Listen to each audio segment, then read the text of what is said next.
so welcome to our next episode of Clinically Press. We're here in Venice, California with Logan Gelbrich. I had the pleasure of meeting him last night officially, and we had some good chats and a lot of things that I wanted to get into and questions I wanted to ask, but we decided to kind of hold off until today here. So yeah, we've been pulling back the reins. Yeah, it's been a cool weekend so far. I'm excited to be here with you. Yeah, I'm excited too. Here in town for the Birth Fit Summit. Yeah. Version 1 of many, probably. I'm right. sure. I'm excited for where that's going to go too. I think I was telling Lindsay, this wasn't like a knock or a negative thing, but I was like, you realize this is probably the last time you're able to have this at the house, right? Like, and I swear that wasn't me like being like, we shouldn't do this at the house. It's like, you know, this is gonna be in like a hotel ballroom next year or something. You know, yeah, it's kind of nutty. Yeah, I did like the setting though. It is great. Cool. Yeah, I think it will be in some ways sad to move out of the comforts of the house, but. It's like sending the kids off to college, you know? Right. It's blowing up for good reason. Oh yeah, absolutely. Yeah. Sweet. So a little bit about you. I tried to dig in a little bit of a background, but I guess if starting, I mean, when you grew up in the area and everything, and you played college baseball, and then you got drafted by the Padres, correct? Right. Yeah. So growing up, leading into that, did you? Was that your dream? Yeah, I always felt lucky because I felt like I knew from a very early age specifically what I wanted to do, and there hasn't so far really been a time in my life where I haven't known that, and the reason why I say that I feel lucky is that, you know, I think many people spend a lot of time trying to figure out what they should do, or they don't know what they want to do, and so there are some maybe formative years that are spent kind of wandering or without some focused direction, you know. And not that that's bad, but I always felt lucky because I could just point all my arrows in one direction. I remember being I was probably 9 years old. In Cooperstown, like where they have the baseball Hall of Fame, with my dad and family, and like pointing at just random awards and saying like my name's gonna go here and here, and you know, and it was kind of funny and maybe cute at that age, but I always knew what I wanted to do, and that at the time was baseball, and I wanted to be the best in the world. I wanted to play professional baseball, but I always feel like in the back of my mind, I also knew what that meant, you know, to want something like that, and I think it's important to support people's goals, whatever they are, like no matter how crazy they are, but you also need to be held accountable to what that means, because the easy thing is to want crazy stuff, right? Like, yeah. I want ranching on the hill and a Ferrari and like to be a CEO, whatever. Like it's easy to want a lot of things. Immediately have it. Or you know, immediately have it, or just not really know what it means to want that. You know, so I knew that wanting to be a Major League Baseball player meant that when a lot of my friends are out playing, I would be training. You know, and I knew that that was going to be hard and uncomfortable, and there would be challenges, and of course you don't know everything, but I anticipated this lifestyle that it would take to get what I wanted, and that, I think, was almost as important as having the goal, in my opinion. Yeah, I can see that for sure. Yeah, I mean, at this point, it's like I said, like the hard thing is doing it. The easy thing is saying like, yeah, I don't want to be an astronaut, it'd be great. You know, it's like, okay, well, do you like science class? Like, because you're going to need to be the guy in your science class until forever. You know what I mean? And so, that kind of thing. Yeah. Yeah. So I was very focused at a very young age. So was that just like intuitive, that you just knew that you had to do that and put in that work, or was that kind of ingrained in you by, you know, your parents or something? That's a good question. I don't know. I think some of it must have been intuitive. I think I'm generally good at like frame of mind. Even at a young age, I can kind of displace my own perspective and kind of look at things from other angles. And as a kid, as you're like developing, you're understanding that maybe you're not the only thing in the world, and there's other people, and that you can do things that affect other people, and other people think and believe in things different than you. And then there are these groups, and there's religions and subcultures and these bubbles. But even outside of that, there's interaction amongst it. Like life is complicated. And so I think I was able to look at something like baseball and put myself in different perspectives of it. Like, what does this look like if I'm a 20-year major league veteran? Like, what did my life look like? You know, and it definitely didn't skip all the hard work. I could look to other people's practices and kind of put myself there and just look at the thing from another lens than just my, like, you know, 7 or 8 year old eyes, you know. And so I think I was just maybe investigating it because I was so interested in it and arrived at it. I don't know, but yeah, That's impressive for anyone to have that foresight, I feel like, but especially someone at that age. yeah, it is, and I think I only like agree with you because I think the latter part of my life, I've kind of dug into these sort of implications on like a academic level, you know. So human behavior and like development, these kind of arcs are present in every single person that is walking around. Most people don't develop to a place that can see different perspectives in this way. You kind of get stuck at some place along the way. And what I've kind of learned from other people much smarter than myself is that I think I got to that, you know, kind of more advanced stage in one way pretty early, you know. And so for me, it just, you know, my life is just my life, and that's how it showed up. It was like this baseball thing, and now like a business thing. But some people, you can get stuck along the way. So is it along, like, kind of what Ken Wilber talks about the brief history of everything? Yes. Erica got me that book based on your and Lindsay's recommendation, and it sounds like just spot on with kind of what I've been reading. I haven't finished it yet, but yeah, it's a brick. I read that one this year as well. So Ken Wilber is in the same conversation of a lot of. There's like a handful of thought leaders on the topic, but that's a great example. Yeah, gotcha. He's talking about the exact same thing. It's like a kind of development of consciousness. Sure. You know? So what do you think? You said you got there sooner than most. What do you think got you there, or is it just? Yeah, I don't know. I mean, it's totally heavy, right? We just referred to a book called A Brief History of Everything, which is hilarious. I showed it to someone, they're like, oh, I thought it would have been a lot longer than that. Right, yeah. You know, so I love it. We're getting deep fast, man. I don't know. What I'm proposing, and this gets into a whole conversation. I'm trying to write a book. I'm writing a book on this very topic, sort of. And I think I advanced in this way quickly, or we could say successfully, mostly because I was doing the thing and seeking the thing that gave me the most amount of purpose and held me to like the highest kind of standard of myself.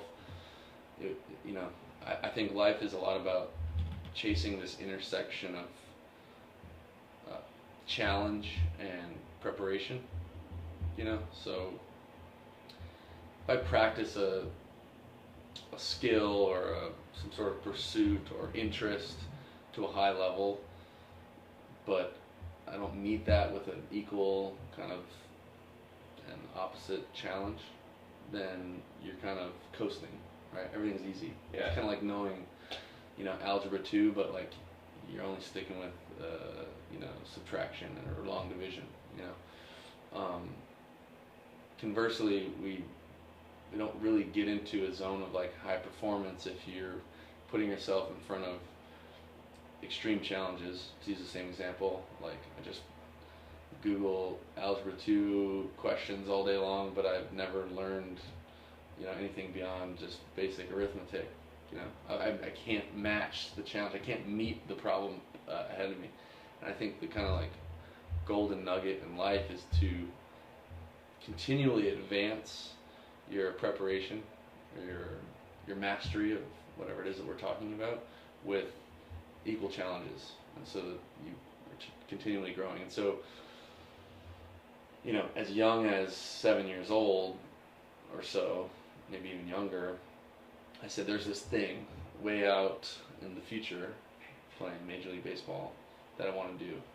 And I'm pretty sure I have an idea of the massive body of work that it takes to get there, and so I'm gonna kind of keep pushing the preparation and the challenges along the way. And so what does that look like? It's like you do t-ball and you don't quit, and then you sign up for Little League, and then you try to get drafted first or whatever on the team, and if I don't make the all-star team, maybe I feel like I'm a little bit behind, which is okay. There's a million routes to one destination, but those are like the mini challenges along the way. And then it's like, well, all right, I go to high school, and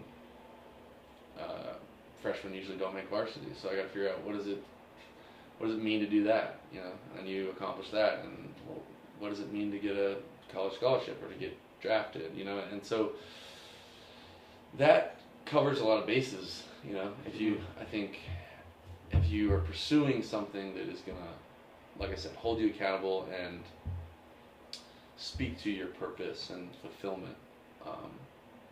If I did all that because someone else wanted me to play professional baseball, then I wouldn't be able to work as hard. I wouldn't be fulfilled. I'd probably quit. You wouldn't be able to practice with the same type of intention that you could if you wanted it yourself. And I always wanted it myself.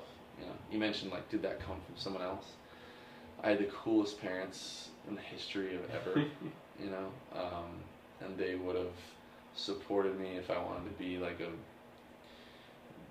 punk rock drummer or a physicist or whatever, and they gave me the freedom to chase this kind of baseball thing.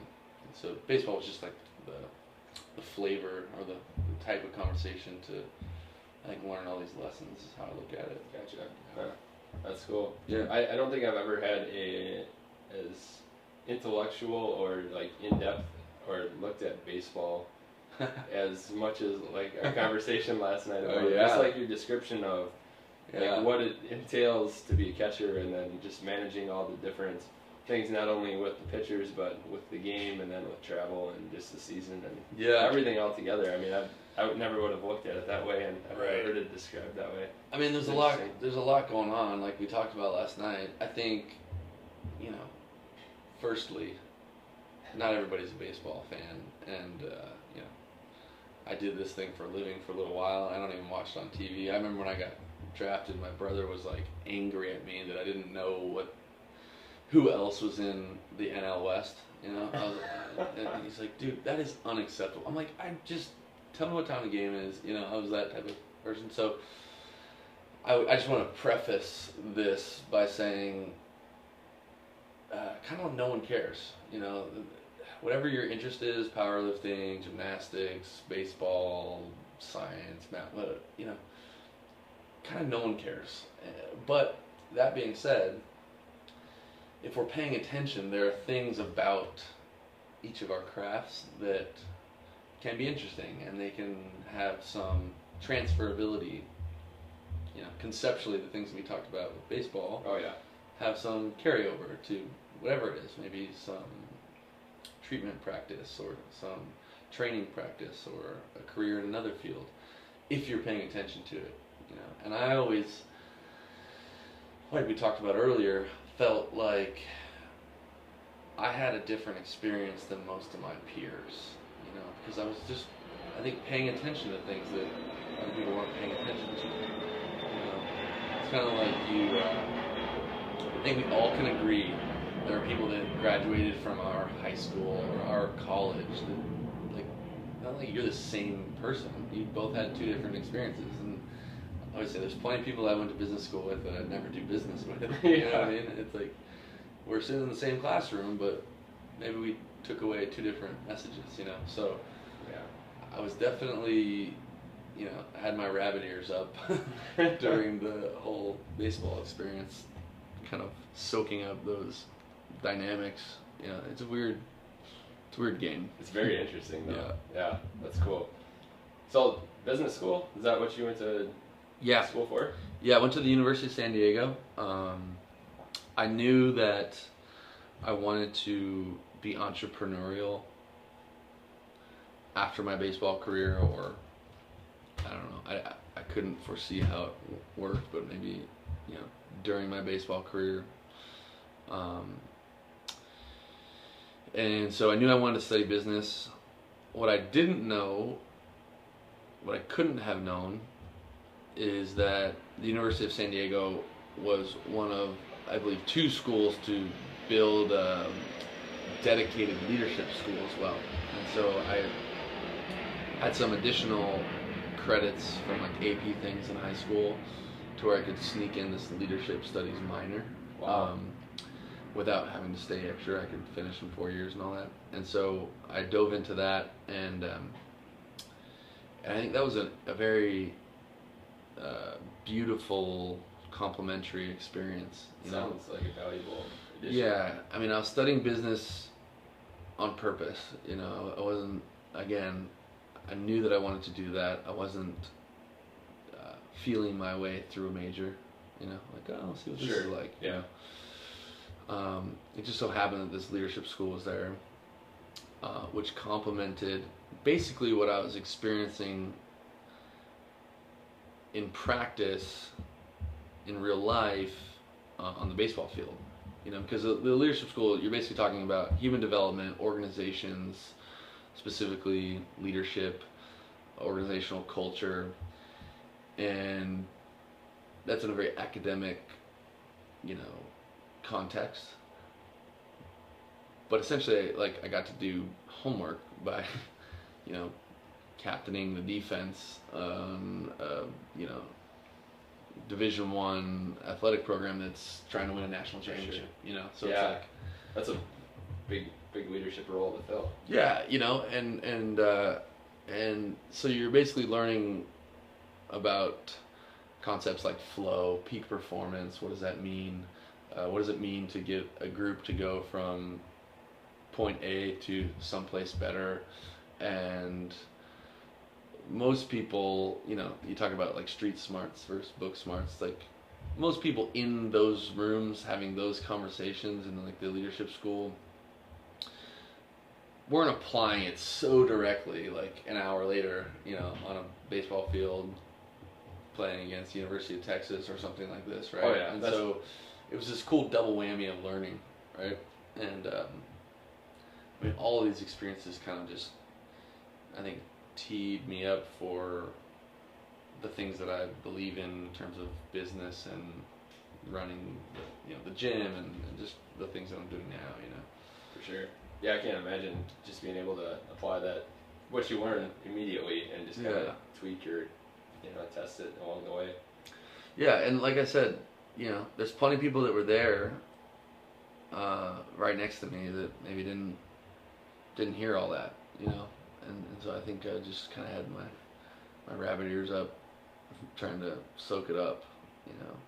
Because I looked at it like, okay, there's this guy, right? You know, he's a successful collegiate manager. You know, our coach, Rich Hill, he's still there.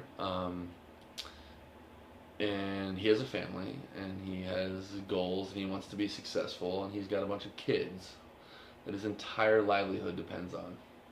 And he can have practice at whatever time he wants, and once practice starts, he can do whatever he wants, and we can wear our uniforms wherever we want, and we can pick our signs wherever we want. The language he can use is whatever language he wants to use. Like, there's all these variables. He's making it up. So he's, in a way, an entrepreneur, right? He has this group of people, and it needs to be successful.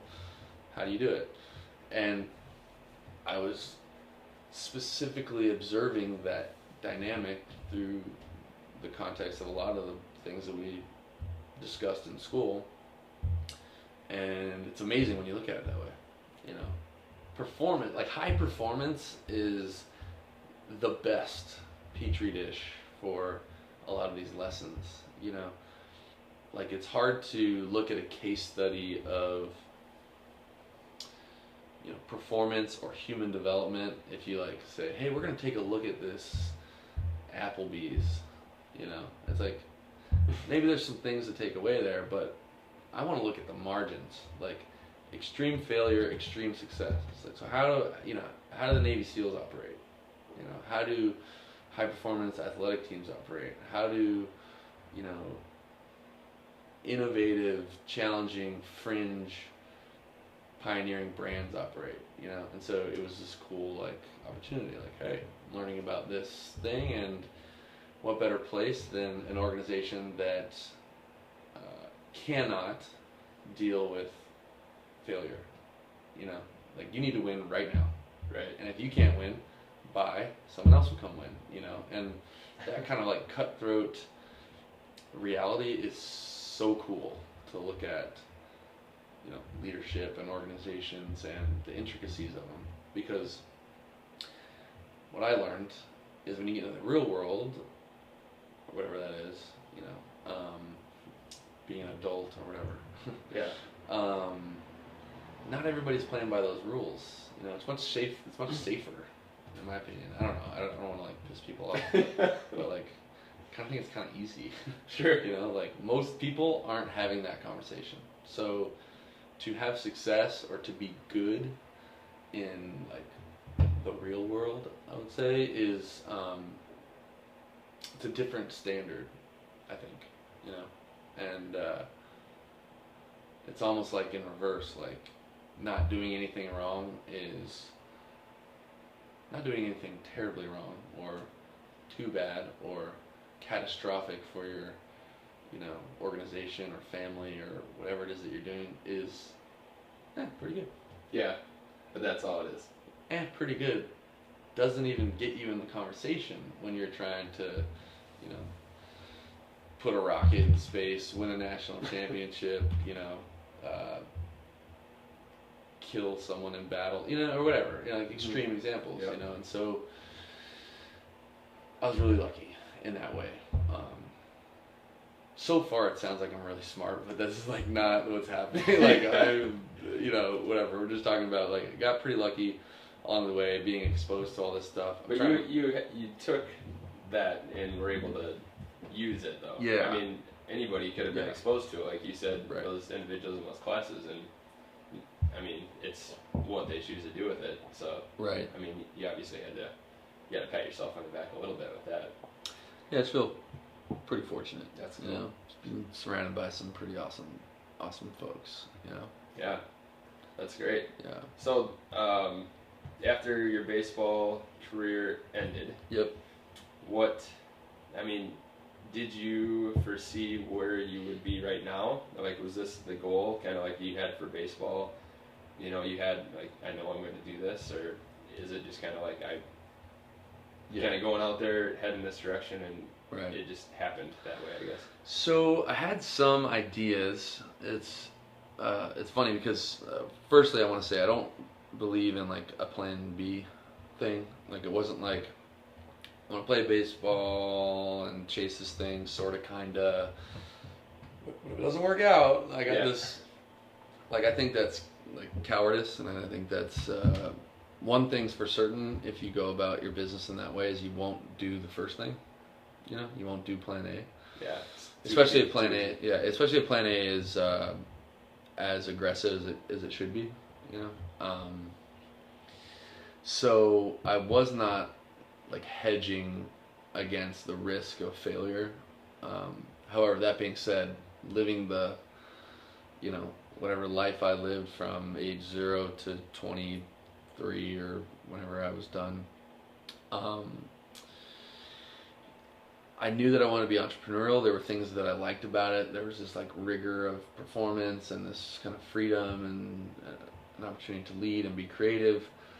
all the most interesting, successful people I've ever met in my life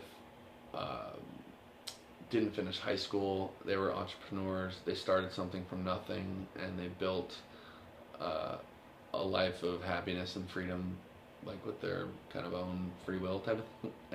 And so I knew that I wanted to be entrepreneurial, but that was kind of it. Now, along the way, I met some amazing people, including some incredible strength and conditioning coaches, team sports psychologists, some nutritionists. So I was building this like worldview that appreciated quality movement, this sort of general like pursuit of excellence and like self-betterment that kind of never stopped. And so I point to those things as like the seeds that kind of built this like fitness school idea that kind of came about. But I remember thinking things like, a great business would be like a buddy Nick and I, who I think you met this morning. We played together at USD. We're very similar. We had this idea of like a fire protection company that did this whole like complete package that you'd sell to like commercial and residential accounts, because San Diego like fires are a big problem, whatever. And it was just some arbitrary business, right? And so that was a whole thing that we worked through, and we were still playing at the time, because you can't practice 24 hours a day, right? Yeah. And then one of the strength coaches that we had at USD was one of the first kind of flow masters with CrossFit, and so we were us and Stefan Roche was our coach. Josh Everett, who's another kind of CrossFit legend, was at the time the head coach, strength coach at UC Riverside. And so we were kind of the first two Division I programs that were implementing this CrossFit thing. And so that was another like mental note. What is this? It seems pretty thought-provoking. It seems to me like somebody has a clear purpose with this thing, and I really appreciated that. And so there were all these kind of mental notes along the way. But as soon as I finished playing baseball, I went like total internal. I was like, I'm gonna take the next 6 months, 8 months, whatever it ended up being, to figure out what is it that I believe in, what's my next move. I was reading I probably read 150 books in a matter of several months. It was like 3 books at a time, reading, writing, painting, like it was crazy, drinking all the coffee, and that's when I kind of like buttoned up what my next sort of expression of my life was going to be. And I looked at it as like a 3 sort of pronged thing. I needed to see what it would be like to point all of my arrows of work capacity towards maxing out myself as a spiritual person, as an intellectual person, and as a physical person. And when you're a person like me that's like not that talented but is willing to just work really hard in like the baseball thing, for example, I was like, this is awesome. I can just do all the work, and what does it look like in a general capacity? Because like when you like dump, whatever it is, 90-hour work weeks of this crazy workload into like throwing a baseball, hitting a baseball, running, catching a baseball, it's pretty narrow. Yeah, right? Oh, for sure. When I was done, I was like, let's open the floodgates and see what this looks like. What kind of person could I be if I just went for like, 5 gold stars on just general manhood, And the physical part, that sliver was handled very thoroughly by this CrossFit thing that I was introduced to. Because what's the ethos? It's building the most broad, general fitness base possible. Like, cool. I don't need to be a power athlete necessarily anymore. I haven't run more than, 20 feet at a time, without taking a break in a long time. Like, let's get this well rounded. Can I walk on my hands? Can I snatch a barbell? Can I open up my skill set? And CrossFit, that's it, man. You know, I can broaden my physical capacity. Sweet, check mark. You know, I read the Bible from start to finish. I tried to figure out what that meant to me. I read all these books. I was writing. I was kind of organizing what I was going to do with my life. And then during that time, I kind of came up with this fitness school idea. You know, so I hit up Coach Roche from USD, and I said, hey, I'm going to move back up to LA, where I'm from. That's where I want to be. And I had this idea. I want to do this fitness school thing. I think CrossFit is the way to bestow that upon other people.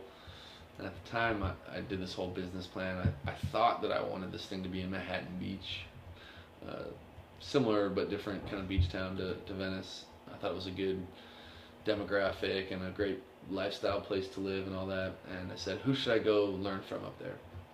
And he said, go see Andy Petronic at CrossFit LA. CrossFit LA was the 9th affiliate, CrossFit affiliate, you know, ever. So one of the early things there. There's like 13,000 of them now, right? Yeah. And at the time, Andy was probably one of one, or maybe one of just a couple CrossFit affiliates that was a business, not just like a passion project, but like an organized, well-run business. And I appreciated that. So again, I got lucky, right? I had this amazing. My strength coach happened to be a CrossFit Flow Master, cha-ching. And then the city that I'm from, that I want to move back to, happens to have the guy that, you know, not only is a leader in this CrossFit thing, but has a buttoned up business to share, you know, and to examine. And the connection was made. And so I wrote Andy this. It's so funny. I was reading it actually the other day. I still have it. This ridiculously over the top, ridiculously written email to him, like, Coach Roche told me to come see you. You know, I want to be your intern. I'll be there at 5 in the morning. I'll stay late. You know, I'm gonna be the best damn intern you've ever seen in your life. I'll clean the bathrooms, whatever you need. You know, and long story short, he was like, "Let's meet. Calm down. Like, whatever." He's like, "Come at 9 like a normal human. You know, whatever." And so I went there and tried to learn from the best, sort of thing. You know, and it's so funny because I'm so borderline arrogant, like gung-ho, whatever. He was like, I want you to do this, but let's commit to a minimum amount of time that you're gonna be here, just so we're all holding each other accountable. You know, this number of hours of work allows you to train for this number of classes, and let's button this thing up. Right. My first day was June 1st, and I said, I don't want to commit past the new year because, you know, I might have a gym trying to open it. And he's like, do you think you're ready for that? And I'm like, well, I don't know, but like, I'm not going to like have you hold me down, pal, you know, kind of thing. And, you know, whatever it is, 5 years later, I opened a gym. No kidding. Yeah, wow. So I was very aggressive in my desires, but that's when I started to get specific on the next step after baseball. Okay. You know. Well, then at least you could have something to. You had that goal again, whereas you didn't have that right away. I can see. Yeah, and it's funny because the gym, Deuce Gym, and my other business, Original Nutritionals, are kind of like business flavored excuses to say the things that I wanted to say. You know, so like. That's the way it should be, though. Right? Yeah, totally. I think it's the best way to do it. Like, you know, like we were just talking about Caveman Coffee. My friends at Caveman, like, they didn't want to really start a coffee company, but they did have a bunch of stuff to say to people about lifestyle and how to improve themselves. And turns out having this brand is a very excellent vehicle for them to do that, and they're largely successful in every way you can imagine, including sharing that message, you know. So after going through this sort of mini arc of one of the main American sports at like the highest level, what I observed as performance was at odds with the entire fitness industry. You know, it's like, why is everybody doing that? Because you want to be, you know, athletic and lean and strong or whatever. But all the athletic, lean, and strong people are doing that. Like, what is, you're lying. What is that? You know, like, stop it. This is, you know, and so the gym is just a middle finger to that, you know, and then Original Nutritionals is like, every time we would be on the road in collegiate summer ball or the minor leagues, you're on a bus. It's awful. You're driving from, you know, 8 to 10 hours between towns, and the way that you kill time with a team is you pull into a mall and they say, get back on the bus at 3:10 p.m. and we'll be hitting BP at, you know, 4:30, and you just walk around the mall all day, you know, and in every single mall there's a GNC, every single one, and sorry GNC, but you're awful, and we've had a few mentions of GNC, I think, yeah, so far. And whatever, I'm sure there's a lot of great people there, but it's awful. It's very unsuccessful at what you would assume the point is, but you walk in these places and it's like, well, allegedly I'm one of the best athletes in the country, you know, in this sport, you know, and how come every time I talk to the strength coaches and nutritionists and all the performance people, none of what you have to offer me is in the conversation. You know, what are you selling in this place, right? And so it's this whole like lie thing, and you know, human beings are human beings. We have our trouble spots, and one of them is that the difficult thing is never really gonna like jump out as the appealing one, you know. And so Original Nutritionals was just this middle finger to the nutrition side of what I observe happening, you know. And so I just find that like I could take the things that I liked about sports and the accountability that winning and losing and keeping score and performance provides, and kind of borrow that in the business world and use it to make quality messages, you know. Yeah, that's awesome. Yeah. I think that is what it is all about. I Yeah. mean, everybody, you know, that should be your purpose, your life's Yeah. purpose. Yeah, and I don't know, just trying to figure it out. You know? Yeah. Just trying to figure it out. So what is Original Nutritionals? What do you have? Do you stick to a certain line of products, or I mean, is it wide open, or? We I always say like our value, of course, is in like our message and what we provide, but it's also probably just as much, the value is probably just as much about what we don't sell, you know? All the BS stuff. Yeah, all the BS, the stuff, like, you know, every single label of every single product we have you can read if you are at least a 5th grader or above, you know. There's words, recognizable food things. It won't take you very long, maybe 9 to 11 seconds to read the ingredient list, right? And it's like, I was just trying to create a sports nutrition brand that wasn't trying to put itself in place of the hard work and the reality of nutrition, right? Like the moment that a brand says, yeah, you're good and all, but with this you'd be great, it's like that's not, you're a liar, you know. This is the way I look at that.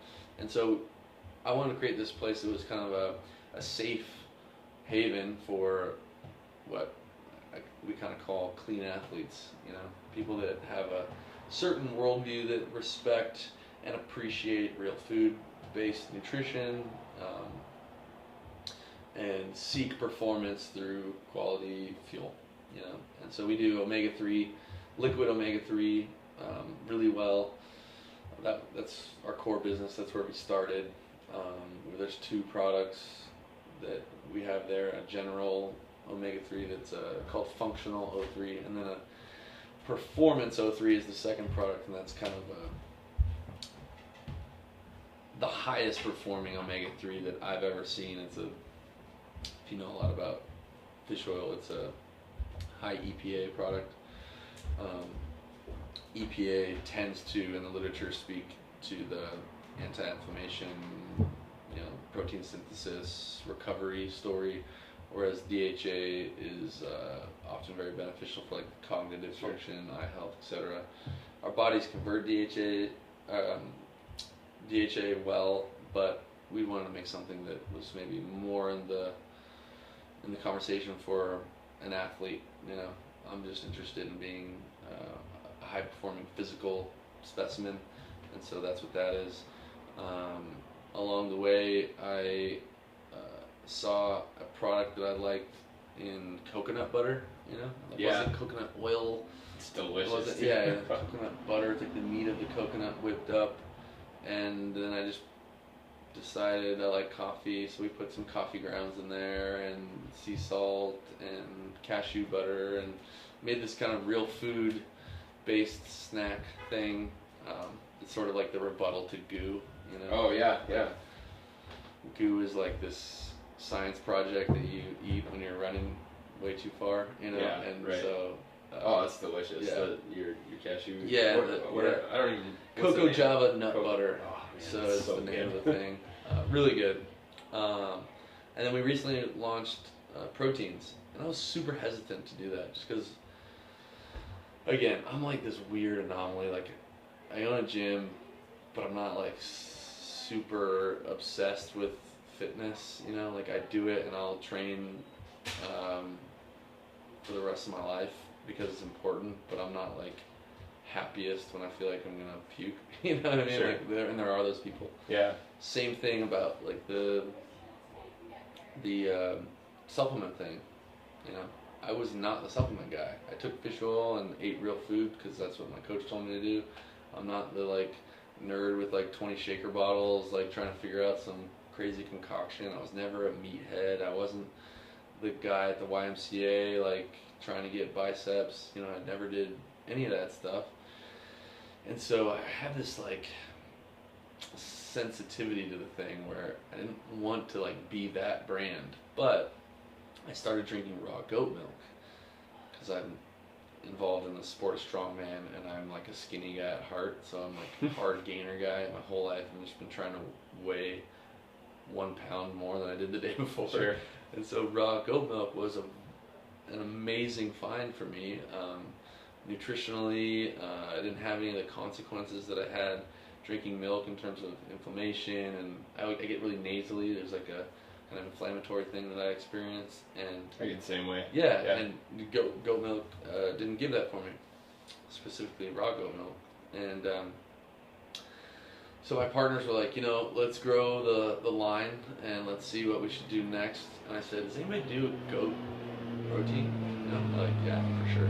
It's not really that popular. I was like, sweet. I don't really care about what's popular. Right. Let's see what's in there. And so we did some clean label proteins. We'll eventually come out with some different flavors and stuff, but right now the truest expression for the brand was clean, hormone-free, pasture-raised whey, no sweeteners, no emulsifiers, anything like that. Wow. Yeah. So that's what we do. Bare bones. Yeah, bare bones. That's People cool. I like that. have a good experience with it. They're mixing it and stuff, and yeah, it's cool. We sell direct on the website, originalnutritionals.com, and then we also help practitioners and gyms around the country with like wholesale accounts. Okay. Yeah, it's been a journey. Nice. It's hard. I like it. It's like functional fitness and nutrition at its finest, though, really. I mean, you're truly putting out what you believe, and I think that says a lot. I appreciate it. Yeah, that's it means a lot. I think there could be some high horse principle there, and you could argue that there should be, but even if you don't want to look at that side of it, I don't have enough money to do it the other way. You know what I mean? I don't have enough money to convince you that some cancer is good for you. Sure. You know what I mean? Yeah. I don't have enough money to buy enough weird treadmills and saunas to make you feel like this gym is getting it fit when it isn't. You know Somehow what I I mean? don't know if you did have the money, I don't think you'd probably be doing it You'd be anyways. surprised, man. The fitness industry is a $1 billion industry, and let's just say not a lot of people are fit. Yeah, oh yeah, You know, the country in general. that's the way that I look at it. Yeah. But yeah, I appreciate it. That's cool. It's nice to know for your brand, just that people can trust it, you know, just like, Yeah. okay, you got the original Nutritionals, and Yeah. I don't have to worry about if it's going to be, you know, a shade pulled over my eyes or something. Yeah. I can be a dick sometimes, and I don't want to get too out on a limb, but, you know, it's like, if you're going to do business with someone or associate with someone or, you know, have an accountant or call a plumber or, you know, choose to interact with an individual, for me, I don't know if this is like correlation, causation, fail or not, but I usually appreciate if they like front squat a little bit. You know, like you know, like if you're not really interested in like progressing your pull up, like it's probably gonna be tough, man. You're not gonna fix my sink right, and I'm gonna be pissed, and we're not gonna get along, you know. And that's not because I'm obsessed with fitness, but you gotta care. Sure. You know, you That gotta says care. a lot, I think, about a person. You know, To so an extent. Yeah. I don't know. We like to front squat, so maybe we should associate with each other. Yeah. You know what I mean? That, I for don't sure. No, I like It's it. like a That's weird fail-safe. that's hilarious. Yeah. I like it though.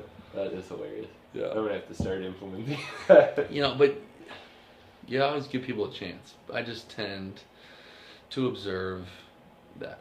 Mhm. So be on the lookout. Sure. Yeah. Go. Yeah, be on the lookout. Like, you know, the coffee thing.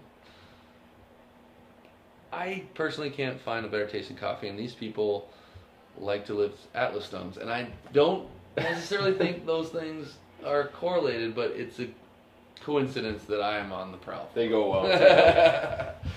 We were just talking. This coffee is outstanding. Erica got me some for Christmas, and we ran out, and I was sad. And Right, it was like, yeah. well, I know we can get some other stuff that I used to like and Right. think it was good, and then going Yeah. to it, it's just like, yeah, that's not the same.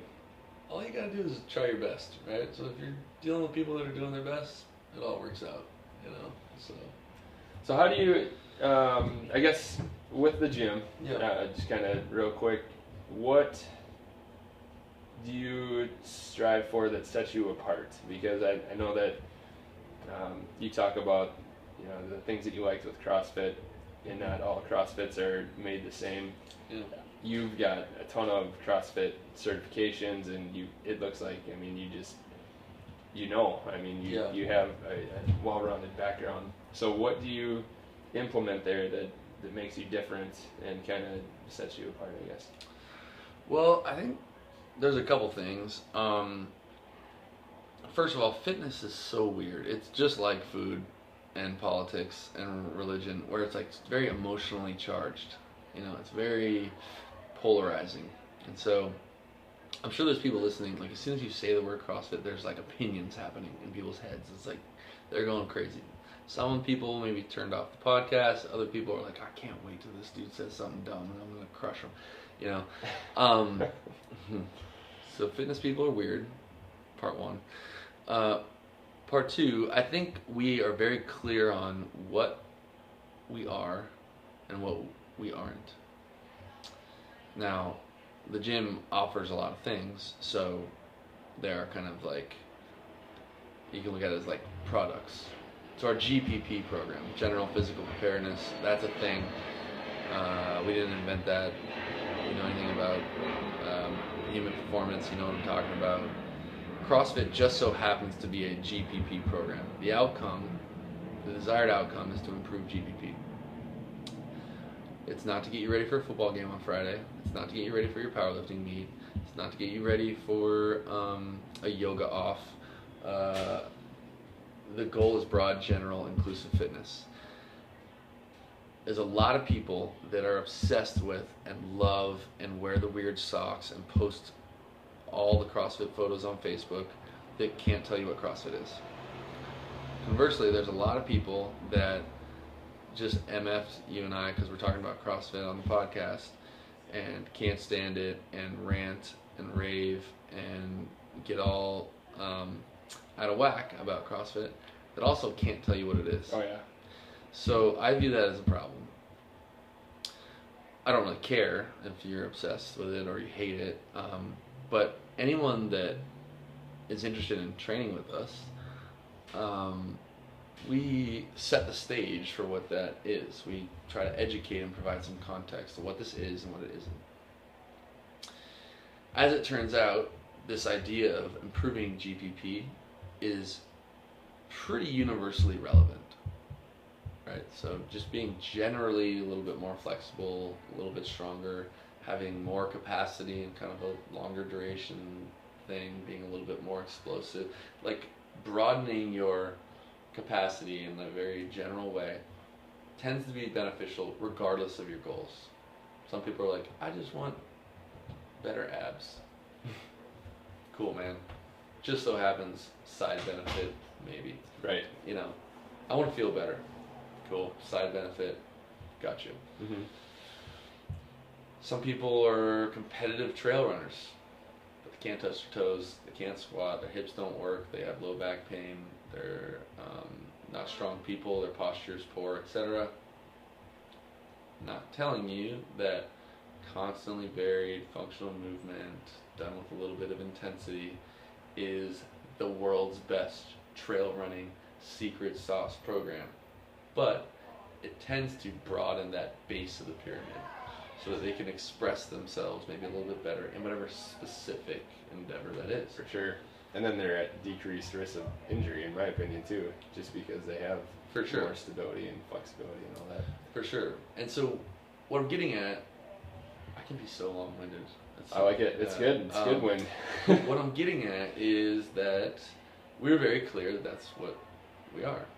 We're not a CrossFit program that's pretend trying to get 3 coaches to regionals, but we're making everybody else do that same program. We're not a CrossFit program that's pretending that it's a strength program. We're not a CrossFit program that is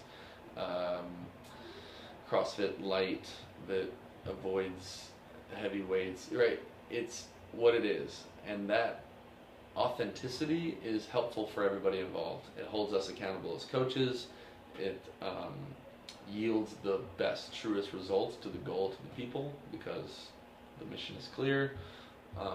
And that goes, that it's also true for other programs. You know, Strongman 101 is another program we have there, which bridges the gap from this general fitness thing to the Strongman implements. It's not a program to get you ready for your Strongman event. It's not that specific. Strongman 202 is, however. Strongman 202 also won't really make you better at your 5K, or you'll never get better at walking on your hands, but it's not trying to be that, right? Yeah. And so I think we have very just clear visions as to what we are. And sometimes that means telling people no. You know, there are plenty of people calling in the gym or walking in the gym that we are comfortable saying this is what this is, and if you're interested in that, we're going to do it as well as it can be done. But I think a lot of people get into fitness and there's an insecurity thing, especially in the beginning. You're a coach, you want to make money, you want to work with people, you think you're so awesome that you can just affect everybody in however way that they want to be affected, and someone knocks on your door and says, I want to get jacked, I want to put 40 pounds on because I got a powerlifting thing coming up, and I want to look like this guy, and they have like a picture of, you know, their favorite bodybuilder or whatever. You're kind of lying to them if you're running this, in our example, this GPP program. You're saying like, got you, let's do this, sign up. We are a place that's running a very specific program, and we hold people to that. We also look at movement through this lens of everything is a skill. So if I view running, if I view jumping, pressing, pushing, pulling, squatting as a skill, that means I can do the thing better. So that lens holds everybody accountable, again, including the coaches and the athletes, to, you know, this worldview that I see a lot in endurance sports. Not to poo-poo on endurance sports, because they're awesome and we deal with them all the time. But endurance sports, you can imagine that there's a worldview that says, I got a marathon in 6 months. If I can accumulate X number of miles this week and X number of miles next week and X number of miles the week after that and so on and so forth, then I've accumulated enough work to deserve the right to run this marathon. There's a lot of organizations that do that. And in some ways, that's true. You put in enough work, enough volume, you can express that volume in 26.2 miles. But if I have the worldview that says running is a skill, then maybe it's not just about acquiring all this volume and that I need to be in proper position. Maybe I can run 26.2 miles one way, or I can run 26.2 miles another way. Right? And if I completely miss the skill part of the conversation, then maybe we're not helping ourselves, right? And that looks like a million different things. That looks like decreased performance. It looks like maybe more injuries. Can't run as far, as fast, as pain-free, whatever the case may be. And so we are here to teach. We are not telling people that they are paying for hard workouts. That's a big misconception.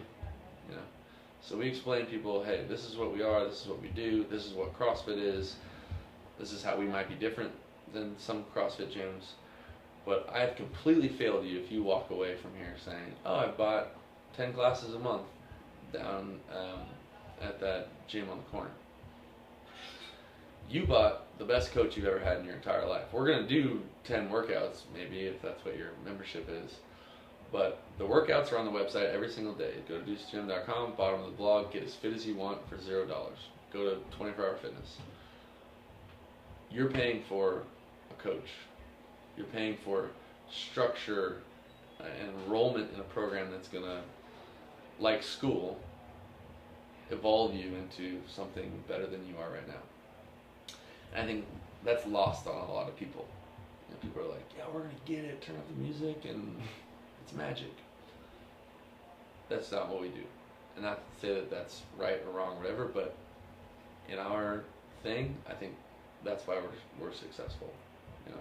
Makes a lot of sense. Yeah. It is what it is, and people like it, then it's great, but at least you're clear about it. Yeah. And if you don't know what you are, how can you fine-tune the dials on that? You know? So does that come all the way back to when you took that time off, you know, after baseball, kind of getting that time when you read however many books, and, you know, did you start to build the foundations and you had that goal, or did you just kind of develop that like through your 5 years where you interned and along the way there? I think it was like the whole process, you know. Like I said, this is not just a fitness conversation and a gym conversation. I think it's important to, and this is my, like, I'm a total introvert. Like, had to think things through before I make sense of them and speak about them. And if I haven't worked through in my head what we are, then we're kind of feeling our way through this. An example, if you're in your car and you're going to a birthday party and you're late, you're 30 minutes late, but you've been to that house before. I mean, of course we want to be safe, not break so many laws, but if you've been there before and you know how to get there, you can drive 100. You can fly around corner, boom, boom, boom, boom. But if I'm late to the birthday party and I've never been there before, and I don't know how to get there, you can't drive nearly as fast. You can't be nearly as aggressive or accurate or decisive about those decisions. You're pulling up to stop signs. What street is that? You're trying to read the thing. You're making U-turns. You're feeling your way through it. And I see a lot of gyms do that. I'm so passionate about this. CrossFit changed my life. I'm the fittest person I know. Obviously, I should open a gym. That's not good logic. Right. But people arrive there by that logic, and then we're open. What are we? Well, we're this thing, and then, oh, this doesn't kind of work, and then we're changing, and then you're feeling your way through this, and the guinea pigs are your people, and when you do that, the value is less than what it could be. And so I just looked at it as like a strategic advantage. You know, I think it's important to believe firmly in why you do what you do, and then always kind of like challenge that and check that. But you gotta know what your kind of mission is. You gotta know what your destination is. You know, so you can be that. You can be excellent at that. And so that clarity, I think, was important. You know, you could make the same argument, I think, for a completely different model. Oh, I think, you know, I can see how it could be applied to anything, basically. But if you don't have that same, like, conviction, thorough expression of what that is, then there's no way you can do it with the, you know, tenacity and direct application that you could otherwise, I think, you know. It's like shooting for a target. How are you Right. going to hit it if you don't know where it Right. is or what it is? Right. Yeah. So I think that's why. I don't know necessarily where it specifically came from, but I knew that was strategically a better, higher value expression of what it was. Yeah. So when's your book coming out? This is going to be a gem. Oh, yeah, man. Oh, this is the hardest thing ever. So I hired a coach who was actually my capstone professor of the leadership school I was telling you about. Okay. She's the best ever since ever. She's PhD on the topic. She's a Harvard professor. She's the person for this, and so I'm getting good help.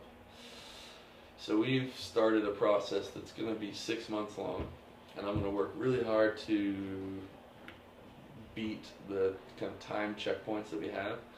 But 6 months from where we started just so happened to be my 31st birthday, December 1st. So December 1st. Wow. Yeah. That's good to have a goal. Yeah. Man, that's exciting. We're charging. Cool. Yeah.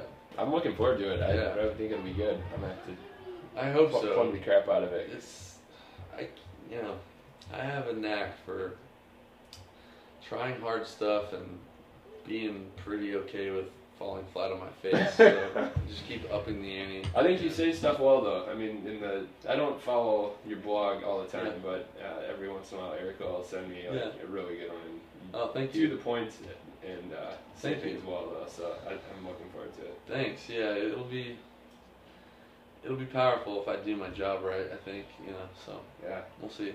Sweet. Yeah. Cool. Well, mentioned a couple questions. Yeah. Maybe wrap things up a little Yeah, bit yeah. here. So, Of course.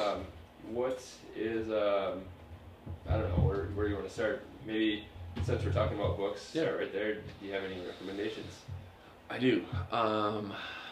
There's one book that I give to every single person that enrolls in our coaches development program, coaches prep at the gym. So we don't hire coaches from the outside. You have to be a student at the gym and go through this whole kind of program thing. And the book has nothing to do with fitness. It's called Mindset. The author is Carol Dweck. Growth mindset. Yeah. Yeah. That's great. And much of the research that I'm getting into now,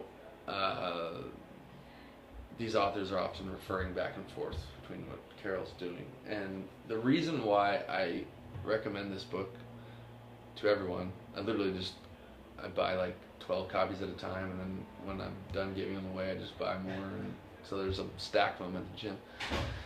Is starting with the mind. This is like home base for everything. Everything starts in the mind, right? The potential, your kind of upper limits are kind of most available, in my opinion, through a mindset that is what Carol Dweck would call a growth mindset. You know, this idea that we are malleable people, that we can change for better and for worse. Our traits are not fixed. We have influence on our reality. And if you believe that in a general way, then feedback, failure, suboptimal life experiences are all good news, right? Yeah. Like, hey man, when you coach, you say every 2 seconds. If I have a growth mindset, I appreciate that, because now I can get better, and I can improve, and I can be a better coach. If you have a fixed mindset, then that means I'm a bad person. I'm not the coach that I thought I was. I'm exposed. I was fooling a bunch of people, but now they know I'm a fraud. It goes back to, like, I think you were saying with the challenges, Yeah. you know, in meeting those challenges, and like if you had high goals, like, if you don't fail, you're not going to grow. I mean, Right. you could easily coast through stuff and succeed at everything, but Right. you're going to be maybe pretty good. Yeah. And what's trippy about it is you can be world class with a growth mindset, and you can be world class with a fixed mindset. The experience and, like I said, the potential, your potentiality, is greatest expressed through that growth mindset. Furthermore, a lot more enjoyable for the people around you. Right? Oh yeah, I can see that. You know, and it's very challenging, way easier said than done. The author herself is admittedly a fixed mindset person in many different arenas in her life, but I think it's the most important book anybody could read, for a lot of reasons. So that one. Awesome. Yeah. Good book. Good Yeah. description of it. Yeah. Cool. What's your most influential purchase, $100 or less, fitness or otherwise? Right. Bag You know of what? caveman coffee. Sort of, like, Yeah. you know, I think we do this for $4 or less. This is just me personally. I'm very, like I said, introverted. And so when I coach or do awesome things like this podcast, it brings me to life, and it's so important, but it's also, it costs energy for me. And I feel like I recharge when I'm by myself. So the best money I can spend are these little vacations, and I take a little vacation every single day. When I ride my bike to the coffee shop, and I buy an Americano, and I sit there and I read something or write something or listen to something, and you know, I could buy a Maybach, or I could just spend $3 on a nice cup of coffee. Yeah. And I'd buy the nice cup of coffee any day. You know? That's sweet. Yeah. I like that. Yeah. Cool. Yeah. Yeah, I like that a lot. In phrase too, it is a mini vacation. Dude, it totally is. Like, I'm gonna take one today.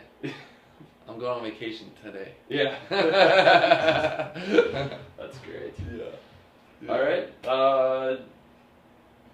So we had. Oh, okay. So if you were to go back 10 years, Yeah. what would you tell your 10 years ago self? So 10 years Or ago. what changes would you do differently? Yeah. 10 years ago, I was 20. So that means I was in college. I really appreciated the way that I went about my business in my baseball career. So I made a deal with myself that whenever that was done, I was gonna go about my business in a way that I would be okay with it. You know, whether I was done a day later or 20 years later. You know, and so I don't really have any changes to that side of it. I think, and this is something that people always say, and it's, I think, good advice, is start sooner. You're never going to be ready, ever. You're, like, there's no such thing. I mean, I'm basically an idiot, and I'm, you know, fooling a bunch of people, right? Yeah. Because I started, but, you know, you could always argue that I could have started sooner, you know, and so I think that's advice that, shoot, if you asked me that 10 years from now, I'd probably be telling myself that right now. So that's my answer, man. Cool. Start sooner. So hopping on that, just piggyback. where do you see yourself going? Yeah, it's funny. In the beginning, I sort of jinxed myself and said that I felt really lucky because there's almost been no time in my life where I've not had a very clear, just gnarly, ostentatious goal.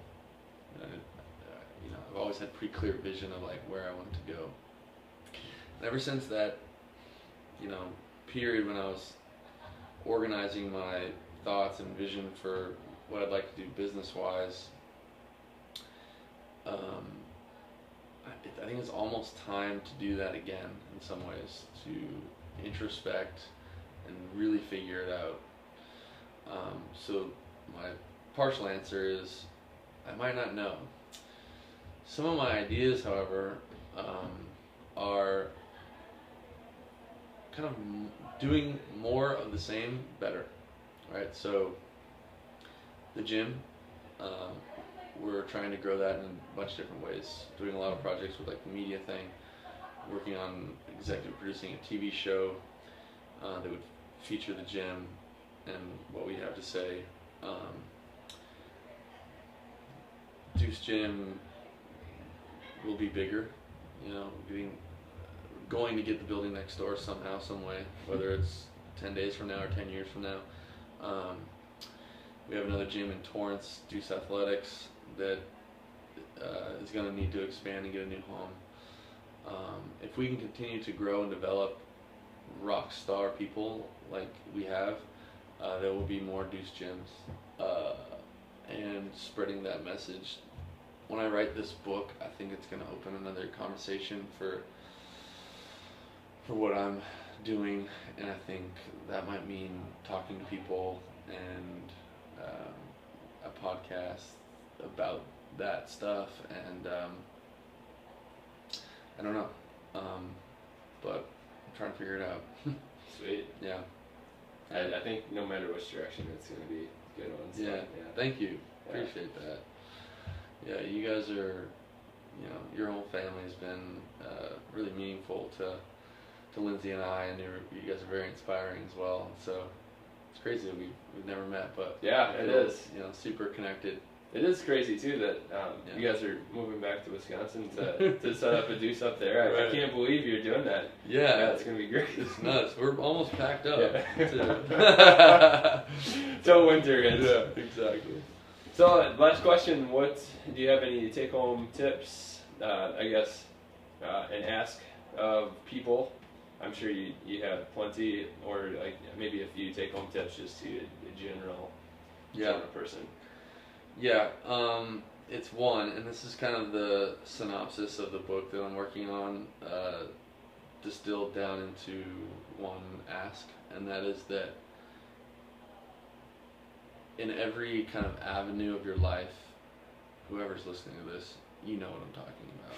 The thing that you need to do, that you want to do, that you're probably not doing, I need you to do that. And furthermore, you need you to do that. And all the reasons that you create to avoid it, you're working a job that you shouldn't be working, you're in a relationship you shouldn't be in, you're pursuing or not pursuing a craft or a practice, all the reasons that you have for not doing that aren't true. And that when you decide to embark on that pursuit of what fulfills you, your purpose, the things that you should be doing, you are a force to be reckoned with. And you can work longer hours than you're working now. You can have a deeper practice than you have now. You have a chance to experience peak human performance and flow at a level that is impossible right now. And that means more value for you. And values whatever you want to make it be. That's you're happier, you make more money, etc. And you create more value for your community. As an example, Dave Grohl or your favorite musician, he needs to be making music for him, and I need him to make music. I don't need Dave Grohl to be helping me at Wells Fargo. Right. See what I'm saying? Yes. It's worse for everybody. It's his purpose. Yeah. So you gotta do that, please. I'm begging you, because I don't need you to do some other 60% half-ass. I got money in the bank, safety zone, and so do that. It's gonna be hard, but it's gonna be awesome. It's a great ass. Cool. Yeah. Where can people find you? Man, I'm on the internet. At Functional Coach on Instagram, Twitter. I'm on Facebook, Logan Gelbrich. The Deuce Gym website is a pretty good place to hang out. DeuceGym.com.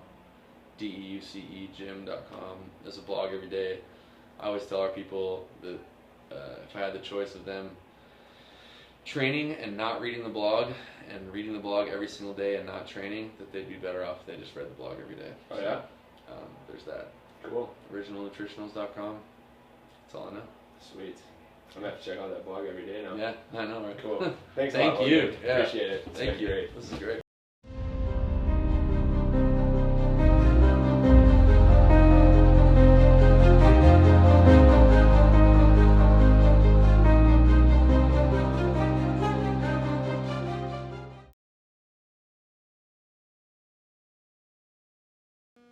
Thank you for watching this episode of Clinically Pressed. If you want to go check out our full site at clinicallypressed.com, we'll have links to all our episodes, our insights, and coming soon, CP shorts. Also, while you're there, we are starting to offer online courses, with our first one being Dr. Jacob's Weight Loss 101, so check that out. You can find us at any podcast outlet and YouTube. While you're there, if you could give us a thumbs up or a rating, that would be great. We've heard it really helps. Also, check out our blog at totalathletictherapy.com, where you can sign up for our free weekly newsletter that summarizes all of our posts, plus provides you with some other extras. Thank you again for listening, and we hope to see you again soon.